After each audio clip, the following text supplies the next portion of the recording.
Welcome, y'all. Welcome to the MMA show brought to you by Mills MMA Locker Room and Brad Francis. We're bringing you something new, something brand new, talking about fight dogs. We're going to be going over the UFC 273 card, going over our best plays, our best picks, our best dogs, and our lottery picks. What's up, Brad? How you doing, man? What's up, Mills? We live, baby. It's about time, man. This is going to be a good show. I'm super excited. How you doing today? Man, I'm pumped, man. I'm out here in Sunnyside, California. I always like to do a timestamp, man. I'm on 4 p.m. my time. Where you at? Where you located? I'm out here in Denver, Colorado, 5:06 p.m. my time. So we're not too far away here, but, the different time zones. We still make it work, though. Yes, sir. Yes, sir, man. So, I mean, yeah, we're bringing you guys this show, because the people in the chat's been asking for it. MMA then took off right now. It went from one of those things that wasn't a mainstream sport. Now it is. And now everybody's betting on it, man. They're making money on it from everywhere and every single angle. Ain't that right, Brad? That's right, man. That is right. And we are here to give you those picks. So real quick, man, I'll give you guys my introduction. I've been on MMA since, man, I'm talking about since the Robbie Lawler days with the curly hair and the Nick Diaz and everything like that. So I've been around, for a lot of the events too. I actually like to go to some of the events.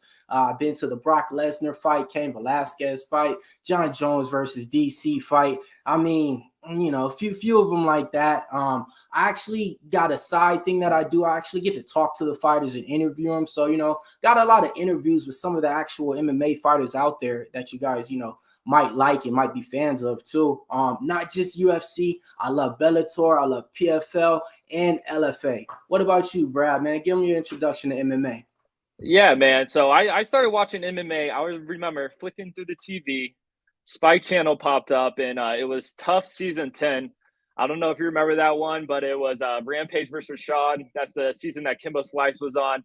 And from there, I was like, holy shit, man, this stuff is crazy. So, yeah, then went through the Brock Lesnar era, the Anderson Silva GSP era, the McGregor era. And, some people may disagree, but this is my favorite era, man. I mean, the fighters now are so talented. The sport's a little more mainstream. And yeah, I cannot complain with the MMA game right now. Man, I hear you on that. I remember that season too. Yeah, man, I was when Sugar Rashad Evans was out there just grabbing his stuff and like doing everything in the ring, man. And Rampage Jackson, man, that guy was no joke, man. He used to walk out with the chain on his neck and woo, howling and stuff like that, man. And RIP Kimbo Slice, man, that was the backyard fighter out there, fighting people in his backyard. Then got a shot to the UFC.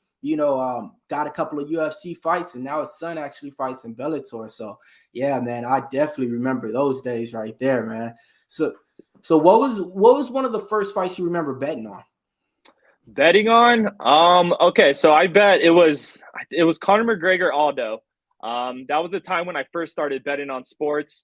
Everyone was telling me bet Conor McGregor. I mean, huge star. I think he was like a minus. He was a fat favorite. And I remember I had a place I think it was like $300 just to win like 100 on it or something crazy. I don't remember exactly, but end up sleeping him first round. And from there, I always loved betting on MMA. What about you? Man, first fight I bet on had to be, it was my boy Curtis Millender. Yeah, he had a fight, and I actually bet on him. He was a big favorite making his debut against what was it, Thiago Alves. So got the knockout, got the win, everything like that. That was my first time actually like making bets and betting on fighters. But before that, it was just always just trying to bet with my friends on I picked it right. I picked it right. Once the money got involved and the dollars came in, oh man, it's been a whole different story, man. It makes it now to where it's like I feel like I have to bet every fight just because I'm watching. I want some type of action, Exactly. No, I feel you. It gets a little dangerous sometimes. Sometimes I'll just be like, screw it, I just need some action on this one. But hey, yeah, I mean, it just makes the fight so much more exciting to watch, and gotta love clocking on some fights. Yeah, man. So let's talk a little bit about the card coming up, man. We got UFC 273 coming up right now. Got got a lot of fights on the card. Over, I think, 12 fights on the card. You got Julio Arce versus Daniel Santos. You got Pierre Rodriguez versus Kate Hansen. That right there is a women's fight that I'm really not looking into. You got Fluffy Hernandez versus Josh Fram. Lexico Olenek, the Bull Constrictor versus Jared Bandera. Mickey Gall versus Michael Malott. Raquel Pennington versus Aspen Ladd. Marcin Tybura versus Jairzinho Rozenstruick. You got Ian Gary, the prospect, versus Darion Weeks. Mark, the Olympian Madsen versus Vinc from Hell Pichel. Mackenzie, you heard the word Dern fighting Tecia, never in the boring fight. Torres. Khamzat, Chimaev, I just smash people versus Gilbert Burns. I fight every other 4 months. Petr Yan, one of the best boxers in the division, versus Funk Master Flex Aljamain Sterling. And how could I forget about the main event? Alexander Volkanovski versus the one and only Korean Zombie, man. 13 fights on the card taking place in Jacksonville. Brad, man, what's some of the fights that's you're most entertaining to watch? So we took a week off of fights.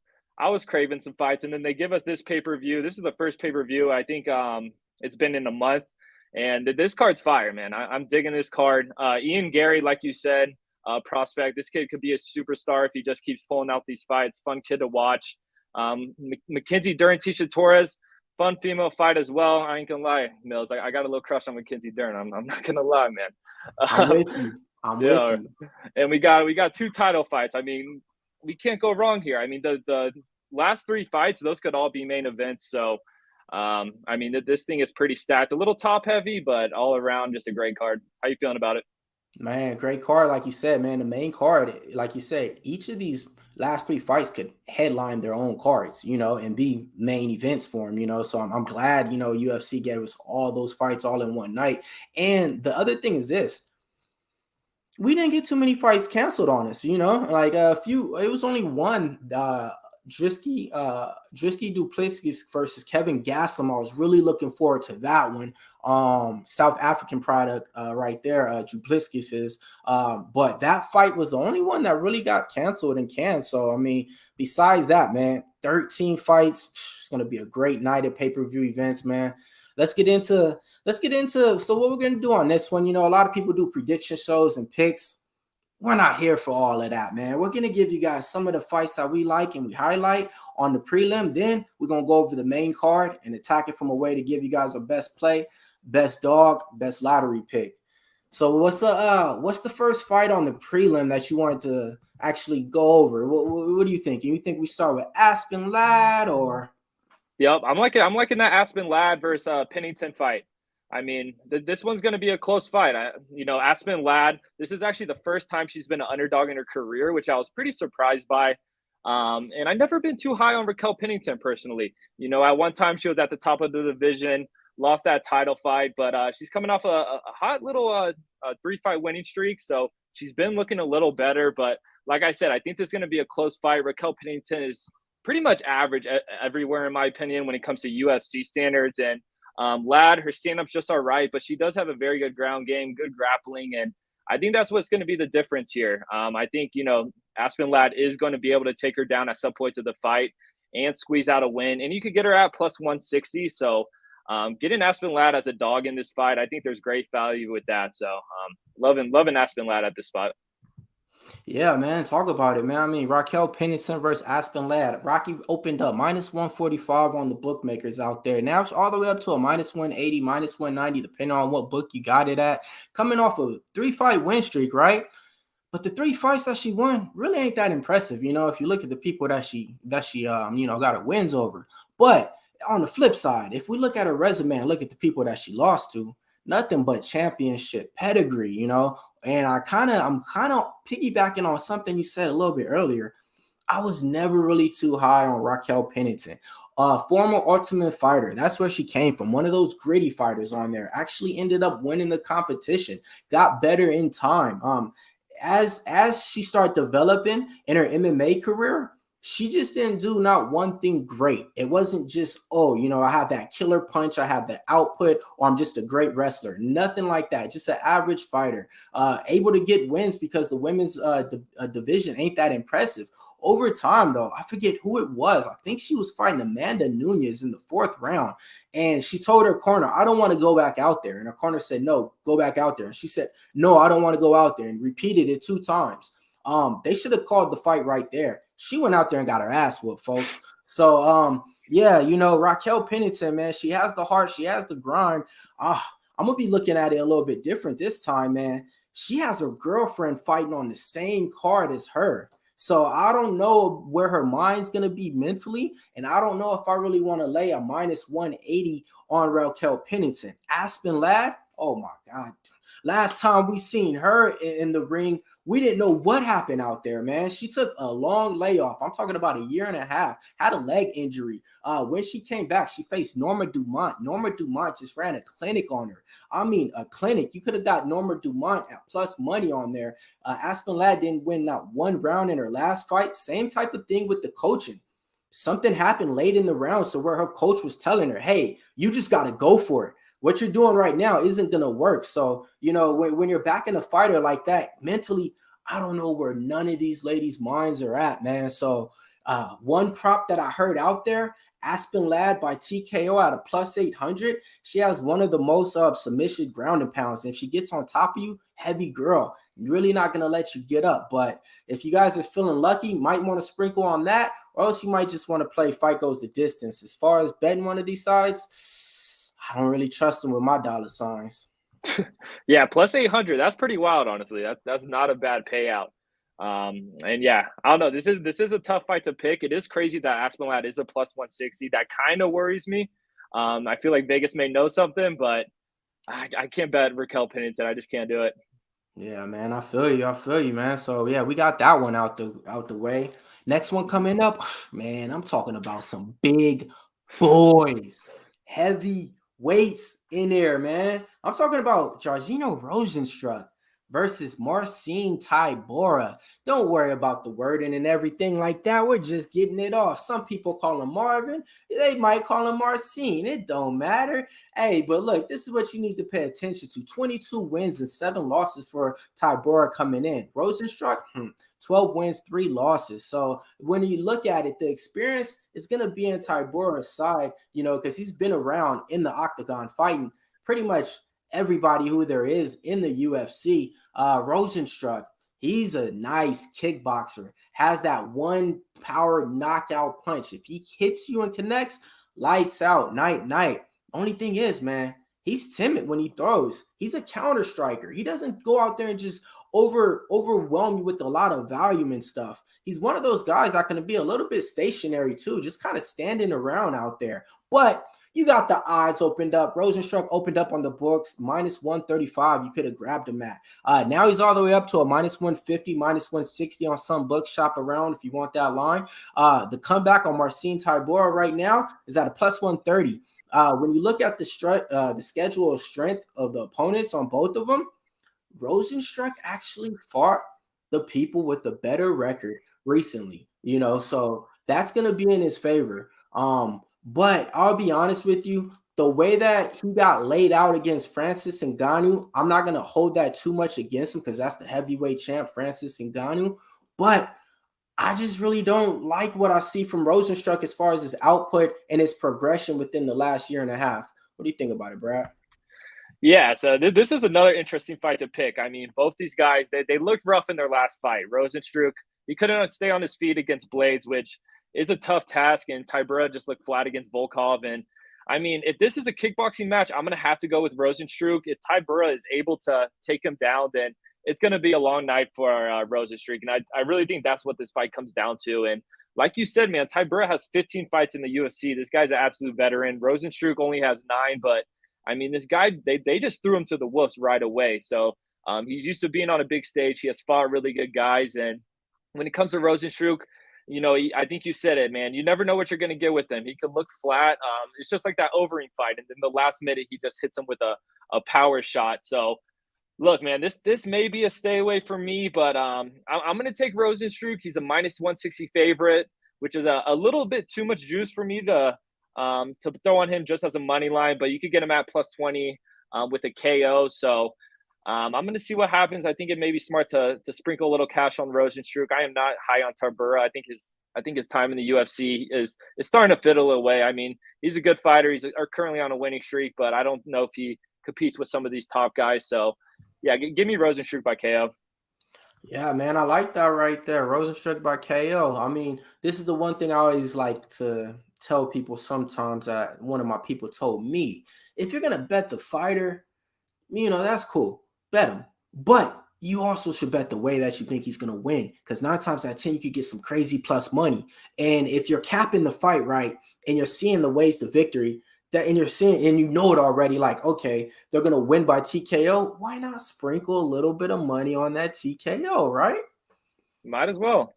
And that's the thing with heavy favorites. I mean, if you want to get the best values with the prop bets, sometimes if you get a guy who's like -300, -200, it's a little risky to throw it on the money line, but throw a little less money on how he's going to beat him. I feel like there's a good way for success in that route. Yeah, man. One prop I'll give you guys on that fight too, the Rozenstruick fight. I would be looking to play fight not going the distance. Little price tag, pretty high. It's one of those ones to where you can put some money on it.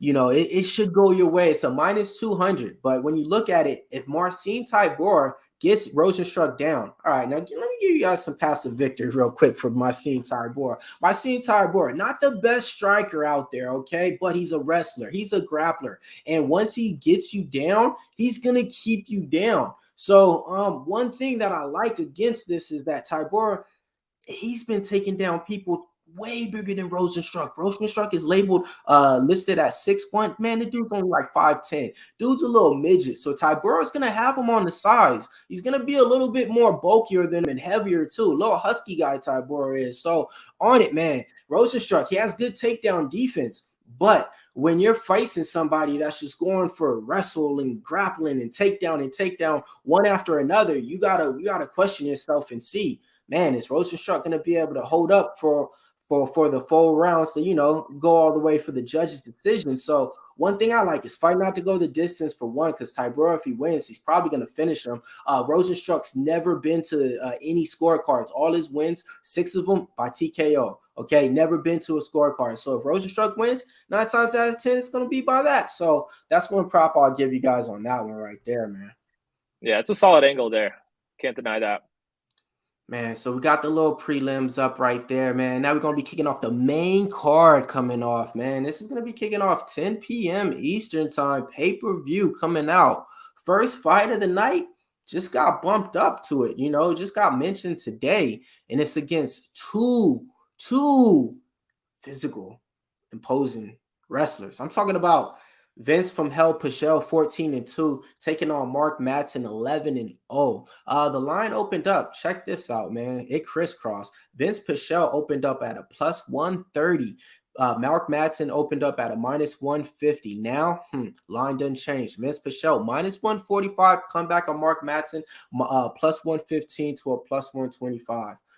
Man, so this fight right here, I think it's going to be two wrestlers versus each other, opposing the wills and seeing who can get it done. You got Madsen, orthodox fight stance, coming out of Fight Ready MMA, fighting over there with Eddie Chow, Henry Cejudo. One thing that he has on his favor, man, great Olympian Greco wrestling. When you talk about wrestling, it's a few people that you don't mess with, the Dagestanians and the Grecos, okay? You don't want to mess with them when it comes to wrestling right here, man. One thing he does, he pushes the pace a lot. That 15-minute wrestling pace, he's good at. He has a good chin on him, so he can take a punch.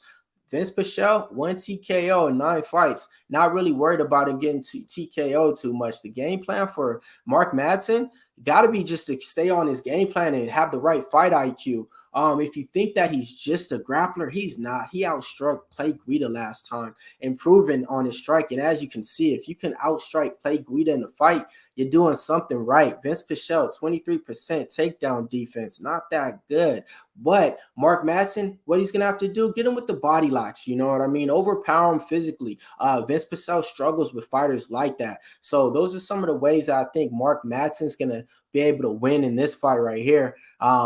On the other side, Vinc Pichel, good kicks to the body, good at switching stances, good combinations, crisp striking, physically opposing. I mean, can wrestle, can use reversals, can get takedowns, good power in the hands, 23 takedowns in the UFC. I mean, he can kind of do it all.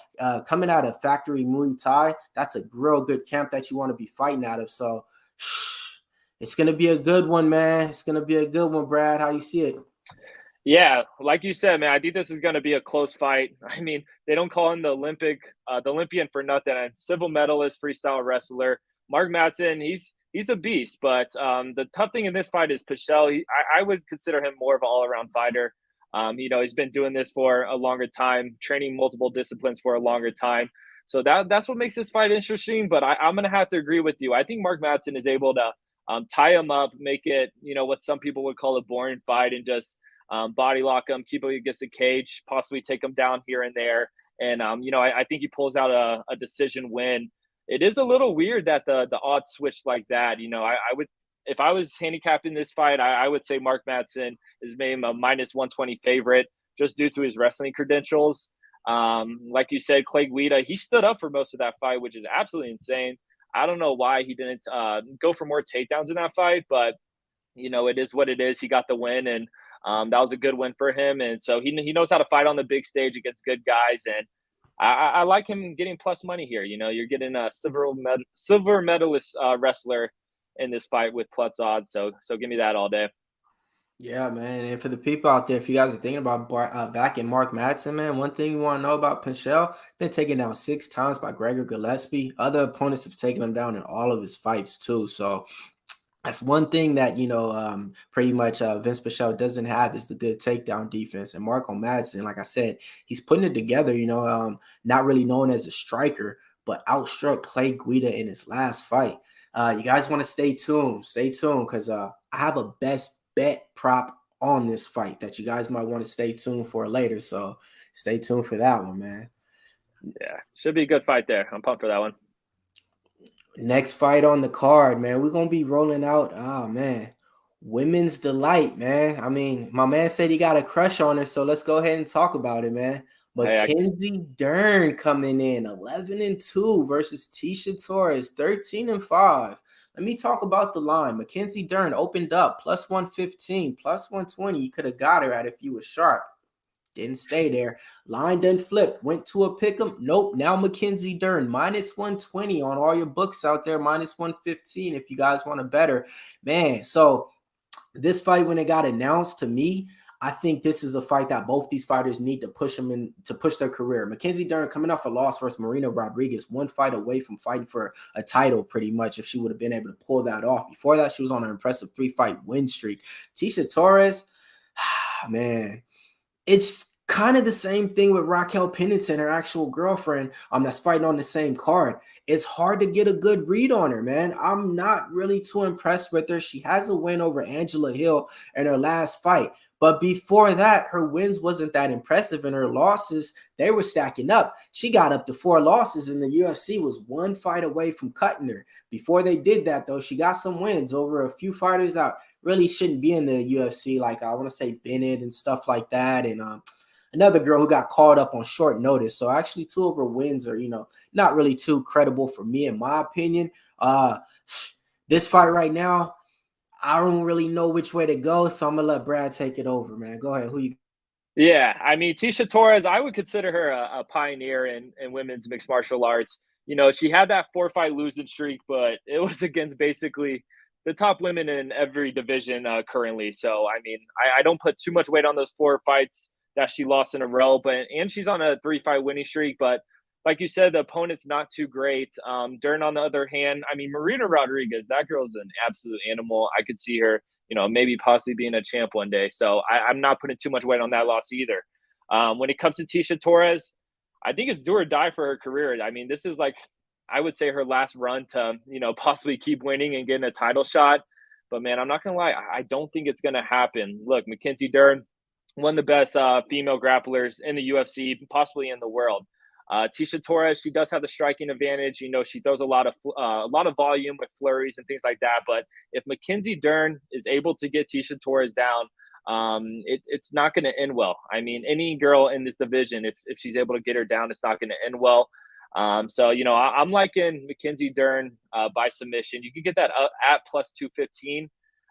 Maybe throw a little half unit on this. I think Dern wins this. Throw a unit on the money line, throw a little half unit on the Dern by submission. That's the way I would go at it. And yeah, I'm loving Mackenzie Dern here. I feel like Tecia Torres, she's just out of her prime. It's not her time. Man, I hear you, man. Dern, specialist in BJJ, man. One of the best in the division. If she gets you down, it's a wrap, man. Boxing in hands, she's getting better, man. Was able to hold her own with Nina Nunez, and Marina Rodriguez. She went the whole 5 rounds with her. But check this out. This is something I like, man. 4 submissions off of 3 takedowns.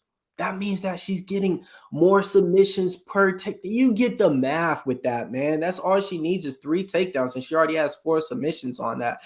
Torres, she's been taken down more than a Chris Brown song. So, when it comes to it, I really think the path is there for Dern. Like you said, one bet that you would want to bet would be Dern by sub, just because that's her path to victory. Tecia Torres on the other side, I mean, she needs to pressure her fighters, press them up against the cage, clinch, get in, get out.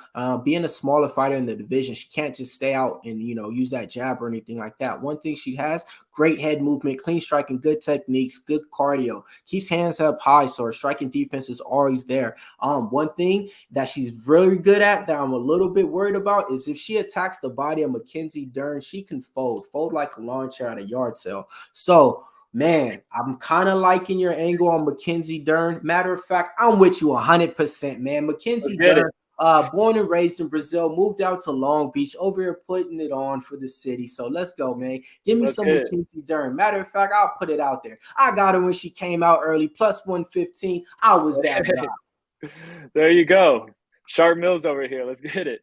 Let's go, man. Let's go. So, man, hopefully you guys are appreciating all this comments, all the content out there. If you guys are, man, I need you to do one thing, and that's smash that like button, man. Hit that like button right now, man. Let us know that you're watching and rocking, appreciating everything. And also, too, leave your comments after the video is posted on, who you think the fight's going to be in favor for and how you think it's going to play out, man. So, yeah, now we're getting down to the real fights, man. Woo. It's about to get real. The big 3. So we talking about I'm gonna smash you, man.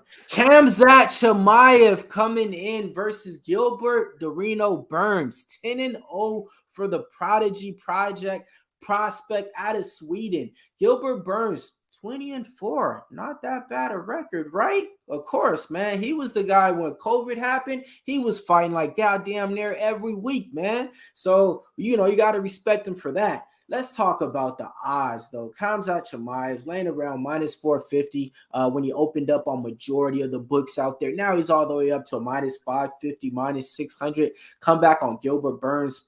Way too high to even mention on here, man. But so let's get into it and talk about it real quick. It's not going to be too much that we can go over on fights like this with numbers like this. But man, Brad, go ahead, take it away, man. Are you on the Khamzat train? You hear that, Mills? Choo-choo? Choo-choo? Those are some dogs, all right? You may think I'm crazy for this one. Oh! You may think I'm crazy for this one. All right. Gun to my head, I wouldn't do this, but when it comes to value, I like Gilbert Burns money line plus the 500 or whatever you could get it at. Look, Chimaev. You're on the solo screen on that one right now when you're talking about the Gilbert Burns plus 500. Hey, man. I may be the only one in the world. All right? Go ahead. All right, Chimaev. Tell me why Gilbert Burns is gonna go ahead. Okay, I got you. Look, Chimaev, scariest dude in the UFC right now. I mean, one of the most hyped up fighters, but man, this is a big leap of competition. He had that big layoff when he had COVID, and I mean, if you look at who he's beat, I mean, Jingaling, Mershart, McKee. I mean, those guys, they're all right. They're not that great, in my opinion. When to UFC standards, they'll kick my ass. But you know what I'm saying. I think this is a huge leap in competition for Chimaev. Gilbert Burns, he fought for a title last year. He actually dropped Kamaru Usman, one of the best grapplers in the UFC. I mean, just you could call me crazy, but I think the value lies here. If you could sprinkle a little quarter unit on Gilbert Burns, who knows? Look, Chimaev, if he gets him to the ground, I mean, anytime you have Gilbert Burns on the ground with you, you're in danger. When it comes to the stand-up game, I mean, Gilbert Burns, he has got knocked out twice in his career, but I mean, he has like 24 fights or something like that. So, he does have a chin. I don't see him getting slept for some reason. I don't know. Gilbert Burns, in my opinion, is one of the most underrated fighters in the UFC. So yeah, that's my. That's the case. That's my case right there. The case, right? Okay. I try my best, Bills. That's my case. I know it's tough to take Gilbert Burns, but let me hear what you got. Your Honor, I like to plead my case. The defendant right there said dangerous on the map. When was the last time Gilbert Burns got a goddamn submission? You're gonna have to scratch your head on that one, man. It's been a long time. Okay, so one thing is that yes, they say Gilbert Burns if. Man, that if is out the window. He don't submit people no more. He fell in love with his hands out here, man. Oh man, Gilbert Burns to me is just, oh gosh, man. You're not a Gilbert guy? On the underdog versus Khamzat, I just don't see his path to victory. Khamzat's never been over 1.5 rounds, never seen a round 3. Oh man, Khamzat to me is as advertised, as good as it gets. I think he's gonna knock him out. I think he's gonna finish him. And matter of fact, I'm gonna just give it to you now, man. Hey, go ahead, you guys. You listening? You got it now, man. Go ahead. Bet Khamzat Chimaev to win by TKO, KO, or submission -190. That's the play to get you paid right there, man. Khamzat train. Choo. I'm all aboard, man. This guy was beating up Allison Gustafsson in 2017. One of the light heavyweights that went toe-to-toe with John Jones. There's videos of him training with him in his camp in Sweden, beating him up. I'm a believer in the Khamzat train right now. I'll be honest too. -450. You parlay him with like one other fighter, and get you a decent line and just hammer it. I'm talking about hammer it, man. Smash it. We'll see, Mills. We'll see. I'm telling you. Don't sleep on my boy Gilbert. Hey, I like that take. I like that take, though. I like that take, man. Gun to my head. I mean, Chimaev probably, but I mean, plus 500, Gilbert Burns. Now, see, now what you're talking about value and stuff, I'm hearing you and I'm with you because this next fight, I'm with you 100% on this one, man. Talking about value and lines and stuff. I'm talking about Aljamain Sterling, Funk Master Flex, the motherfucking champion, right? Versus Petr Yan for the co-main event is coming up. That's going to be a banger. 20 wins, 3 losses for Aljo, 16-2 for Petr. This is going to be a rematch right now. So when we talk about the betting lines, Petr Yan opened up a -400. Okay, now he's all the way up to a -550 on books out there. Aljamain Sterling, come back on him, +345. The line where the fight got announced at last time on the rematch, you got Petr Yan at a -115, -120, and you had to come back on Aljo at a +115, +125. So just to talk about the last fight, man, Petr Yan ran a clinic on him, 7 takedowns on him. Aljo outstruck him, I want to say, in the first round. That's because Petr Yan has a habit of losing the first round. Slow striker, slow starter, may I say, on that. But Petr Yan ran a clinic on him, did an illegal knee. Aljo got hit with it, got the belt DQ'd. They haven't fought since, but we're talking about value here, man.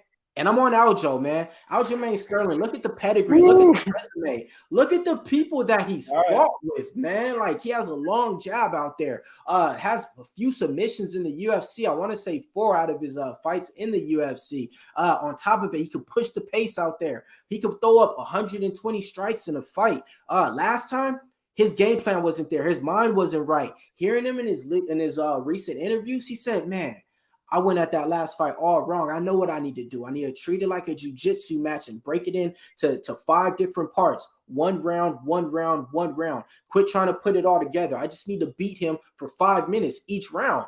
And what that means to me is backpack season, JanSport season. Aljamain Sterling is one of the best once he gets on that back. Choked out Corey Sandhagen in the first round. So, man, I'm going to just leave it like that. Give me Aljamain Sterling, Funk Master Flex plus 340. What you got for me, Brad? That's pretty wild, man. I mean, to follow up my crazy Gilbert Burns pick, that's a wild one. All right, look. So Petr Yan, I mean, I feel like this man's like a Russian robot, good on the feet, good on the ground, is very patient and intelligent. Like you said, starts off slow. And it's going to be interesting. You know, Sterling, I mean, he's the champion, but he basically lost the fight. I mean, a legal knee. So it is what it is. But it should be interesting to see if he goes back to the lab, goes back to the drawing board, and makes some adjustments in this fight. But I think the fight goes similar as it did in the first fight. Sterling, he just comes out a little too hot. I think he's going to gas himself out. Yan will be patient. And I think Yan finishes him round 4 or 5. Obviously, I'm not going to bet the minus 490 or minus 500 with Petr Yan, but I like this fight. There's a prop bet here. Fight doesn't go to the decision at minus 110. I love that pick. I don't think this goes all 5. Like I said, I just think Aljo kind of just gasses out late in the fight, and Petr Yan is able to finish him somehow. So give me the fight doesn't go to decision. Okay. All right. I like that. But yeah, man, I bet Aljo last time, and it was one of those things to where I actually thought he could win. He had a path to victory to win. Seen the fight. Oh, wow. Whoa. I was on the wrong side. But now hearing him and hearing how he looked at the fight, and he knows, man, I wasn't even on my game plan. I didn't do it right. I need to do it different. I'm hearing all this plus money. So I'm gonna just take a few stab on it, man. A few stab.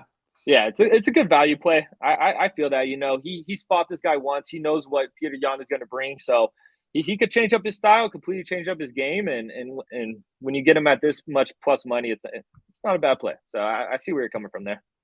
Got you, man. So now, man, it's time for the main event. Main event. You ready for it? Let's get it. Man, I'm talking about Alexander Volkanovski, 23-1, facing Korean Zombie, 17 wins, 6 losses. This fight's going to be taking place at 145. Wasn't supposed to be Korean Zombie. It's supposed to be Max Holloway. Max Holloway got hurt. In comes the Korean Zombie.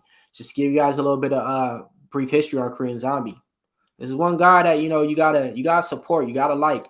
He took some time off of MMA back in the day because he had to serve for his country in Korea, you know, because they have like those rules out there for military and army type stuff. So came to the UFC, had to go back out to his country to serve out there and stuff like that. So he had to put his MMA career on hold. Since then, came back to the UFC. Now he's scratching on that title fight, and he's there. He's never gonna get this close again. A little bit older in his career right now. Coming off of a win against Dan Ige, he looked good in. Last fight against that, he got stars versus Brian Ortega. The line makers out here just disrespectful. I just don't get it. I mean, minus 400 for Volkanovski is what he opened up at, right? Man, he doubled. It did more than that. It's minus 900 for Alexander Volkanovski, former rugby player. You know what I mean? Former rugby player out here beating up people. I got to see him fight Chad Mendes at the Staples Center and stuff like that. In this fight, I'll be honest, man, I really don't gotta lean too much because it's just on Volkanovski. I got that, of course, big old degenerate parlay when it first came out. Volkanovski and Khamzat, of course, you know. But besides that, man, on this fight, I would say I would be playing fight not to go the distance. What about you, Brad? Okay, interesting. Yeah, I mean, I wish that this was the Max Holloway Volkanovski 3. Max Holloway is one of my favorite fighters, so I may be biased, but I thought he won that second fight. But that's not what this is about.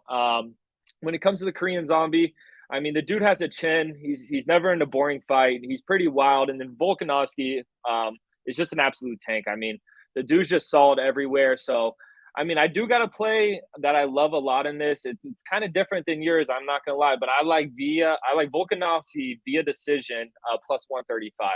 I think it's going to be a good technical stand-up fight. I think Volk is going to play it safe, just kind of do his thing, pick him apart, go inside, outside. And then when it comes to the Korean Zombie, like I said, he has a pretty crazy chin, and I think he's going to be able to take some shots. I think Volkanovski does dominate this fight and win a decision. You can get that at plus 135, and I'm not going to lie, I like that pick a lot there.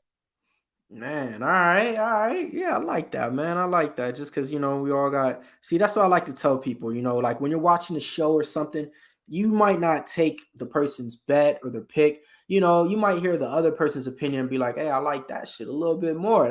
That's what I like about, doing bets and prediction shows when people ain't on the same pick. If we're agreeing with the same thing and just yes, and kicking, it's like, how am I going to make up my decision and, decide on something, so I like that we're giving you guys different options to bet on. We're not betting on the same thing. None of this is rehearsed at all, too. So appreciate everybody tuning in, man. This is our first show right now, going over UFC 273, the main card, Volkanovski versus the Korean Zombie. So yeah, man, on that, man, I'll be honest. I just like Volkanovski in a parlay. Then I like fighting out to go the distance. When it comes to the main events, I do like to sprinkle round props. So if you guys like to sprinkle that little coffee money, little venti Starbucks money, Frappuccino money, look for a round 4, round 5 TKO by Volk. I can like that. I can dig that. Yes, sir. Yes, sir. So, Brad, man, how you like the first show that we just wrapped up, man? Yo, I thought it was good, bro. I mean, I feel like we're gonna have a good time on this show. Every fight card, we're gonna be here on Wednesday, and we're just gonna put on a show for you guys. Like Mills was saying earlier, drop a like, drop a comment. I want to build a community here. The Pig Dogs community is huge on these other shows, and I think it could be the same for this one. So I had a great time. I think this thing's gonna be a success. We just got to keep pushing it out. So I have no complaints. I'm with you, man. Hey, I'll be honest, man. The first time both of us on camera doing the show, it flowed and it gelled, and I'm liking what I see. So, man, we only gonna get better from here, man. I really do believe that. Like you said, we're trying to build that community over here, build a little new something for you guys over there, something to bet on, So, since we're talking about bets and everything like that, it wouldn't be right, man. I mean, hey, Brad, you think we should give him something like maybe like a best bet, maybe a best underdog, and maybe a best lottery? Oh, might as well. Brad, Let's hey, man, do the it. floor is yours right now, man. Best pick of the night. Doesn't have to be on the main card. It could be anything on the fight card. Yeah, so my best bet of the night, I just said it, Volkanovski via decision, plus 135. Like I said, the Korean Zombie got a chin. I think Volkanovski dominates. This is going to go all 5. That's by far my best bet here. Yes, sir. Yes, sir. My best bet of the night, my most confident bet of the night. I'm gonna give you a prop, man. Give you a prop for the main card. I'm talking Mark Madsen versus Vinc Pichel. I see that fight going the distance. It's minus 165. That's my best bet of the night right there. Fight to go the distance. Vinc Pichel versus Marco Madsen minus 165. So I mean, we got the best pick out there right now. I mean, hey, it's pick dogs. What do we do here? We pick dogs. So I mean, let's give them our best underdog for the night. Yeah, man, I'm taking Aspen Lad plus the 160. I don't know how Vegas has Aspen Lad plus 160 against Raquel Pennington. Give me that all day. Man. I hear you on that one, man. So my best dog of the night, my best dog of the night is, I can't give you that one, but I give you one that I really, really, really like. All right, man. I'm going with Marcin Tybura. I'm on the other side, plus 130. Ooh, all Yeah, right. I'm on Tybura. Tybura's a guy that's been making money for me. His last 4 fights, he only lost once for me, and I knew not to bet him versus Volkov. It was just a long shot. But I got a thing, man. When people win for me, I ride it out, and he's one of those dogs that's been winning for me. So, man, give me Marcin Tybura plus 130. All right. Okay.